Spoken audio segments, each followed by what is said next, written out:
Right now on Fox 35 News at 10, new video of a 20-foot deep washout washing away hope in Lake County. And it claps like it was, like a toy. But for people living in this area, relief is on the way. And a shot to remember for one varsity baller. Hear why it's way more than just another win for this team.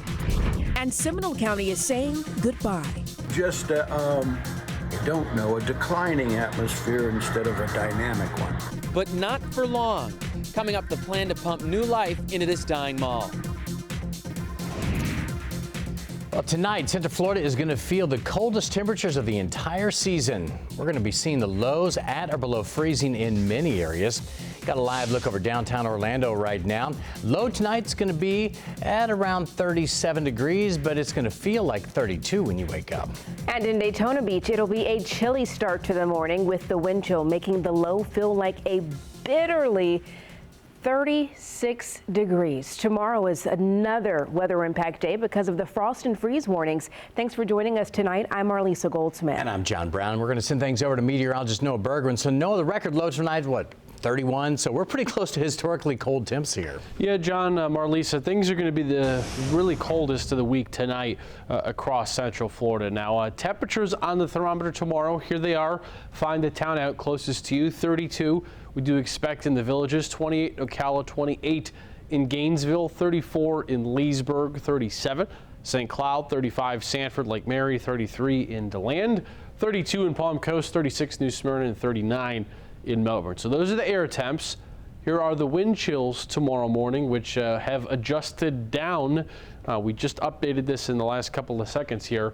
You see the wind chill 20 tomorrow morning in Gainesville, 21 in Ocala, 27 in Sanford, 29 in Leesburg, 28 in Titusville, and 28 in Bithlo. Highs tomorrow will be lower than they were today, lower to middle 50s. Partly to mostly sunny, but the sun's not doing us any favors. Friday, we're up to 70, 64 Saturday, 62 Sunday, 65 on Monday. Big weekend, a lot of people here in Central Florida, specifically for the Disney Marathon weekend. Tomorrow and Friday, the 5 and 10K, 30s and clear early in the morning. Saturday, warm, windy, and wet. Then for the full marathon on Sunday, back to being cool with temps in the 40s. We'll talk much more about the cold for you in a few minutes. We'll see you then, Noah.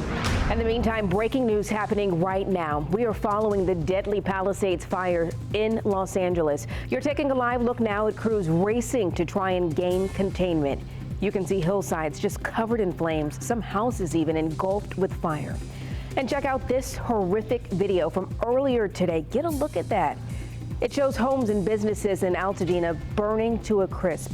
Homeowners and drivers forced to look on as roofs caved in and fire burned everything in its path.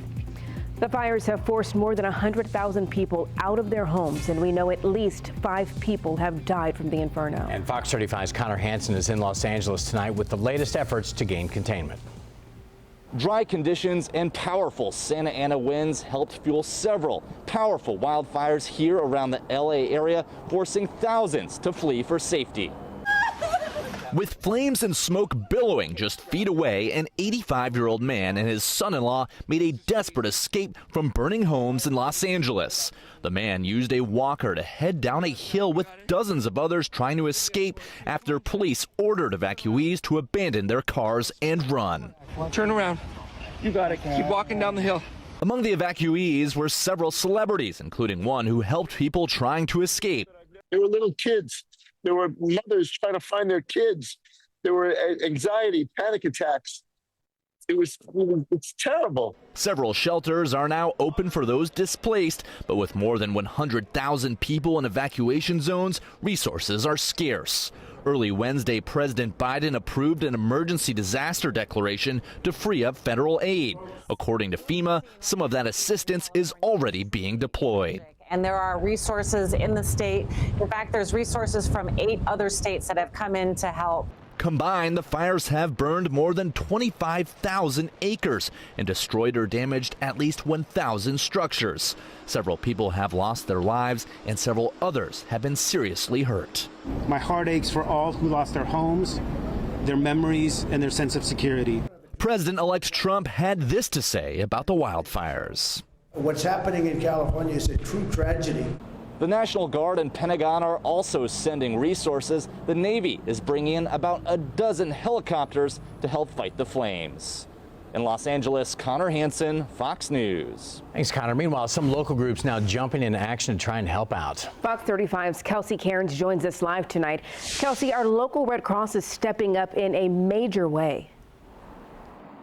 Yes, that's exactly right, Marlisa. This terrifying story is really striking a nerve with people here in Central Florida. The Red Cross explaining to me earlier this evening that 4 people from Central Florida are stepping up to help.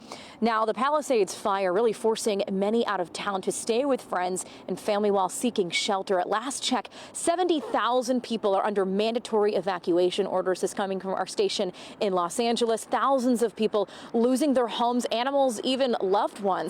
The fire has only been burning for about 48 hours and is now considered the most destructive fire in Los Angeles history.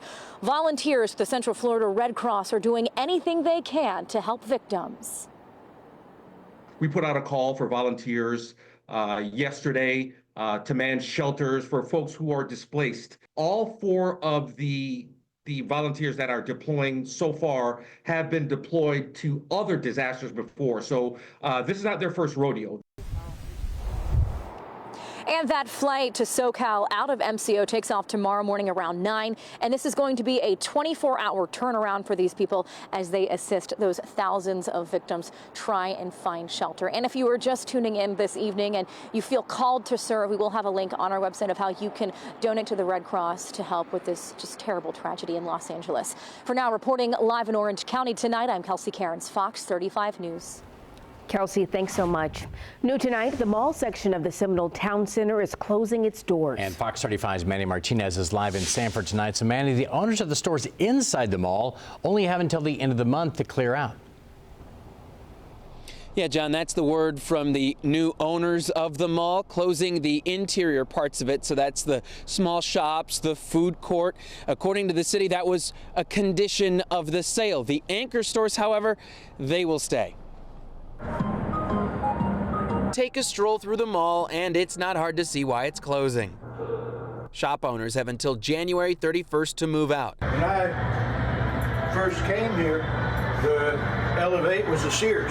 For Douglas Filler, that means retirement. I was just determined to stay until the last moment, so the timing was right for me. Aside from the slew of empty storefronts, we found signs saying shops have already left. We'll walk inside here just to give you some perspective. It's 7:40, 20 minutes before close here at the mall. Hours say they are open till 8, but it certainly does not look like it inside. One of the signs that this mall is coming to its end is the lights. You'll see some of them are flickering like that one, or just off. Just I don't know, a declining atmosphere instead of a dynamic one. The mall opened in 1995. Now, parts will be demolished to make room for what comes next. The city of Sanford says it'll become a mix of shops, entertainment options, and even apartments. This will be the largest redevelopment of a retail property in Seminole County history. And the city says that redevelopment has actually been made a little bit more difficult here lately, just because of the fact so many investors are jumping in to try and join, saying that's a good problem to have. We're told construction work here will start within the next 6 months, and we did reach out to the new owners of the mall tonight for a comment on this story, but we haven't yet heard back. We're live in Sanford tonight. Manny Martinez, Fox 35 News. Thanks, Manny. Also, a new video tonight shows the moments that Seminole County deputies arrest a man who was accused of running over a man on a bicycle. As the victim was dying, investigators say the man behind the wheel of that truck drove away. A witness was able to follow that suspect to a Lowe's parking lot, and that's when deputies surrounded him in his truck. All right, keep your hands up. Keep your hands up. Okay, step outside. Face away from me. Step outside. Deputies say that Kyle Isbicki hit and killed Robert Kennedy back on January the 3rd. Isbicki told deputies that he thought he hit a curb. Investigators say there were marks in the roadway from the bicycle several feet from the curb, though. There was also damage to the front of Isbicki's truck and even skin from the victim on the headlight. His bookie is now charged with hit and run. Fox 35 News at 10 is just getting started. Coming up tonight, parts of Lake County still a mess after Hurricane Milton. Yeah, washout on one major road could take months to repair. And he collapsed like it was, like a toy. Drivers in that area facing even more detours as county officials face numerous obstacles just trying to get it open again. Plus, a new bill in Florida aims to crack down on teenagers with guns. Every single weekend, we're seeing more and more kids still get their hands on firearms and unfortunately still getting them from unlocked cars. How this bill plans to hold teens and their parents accountable.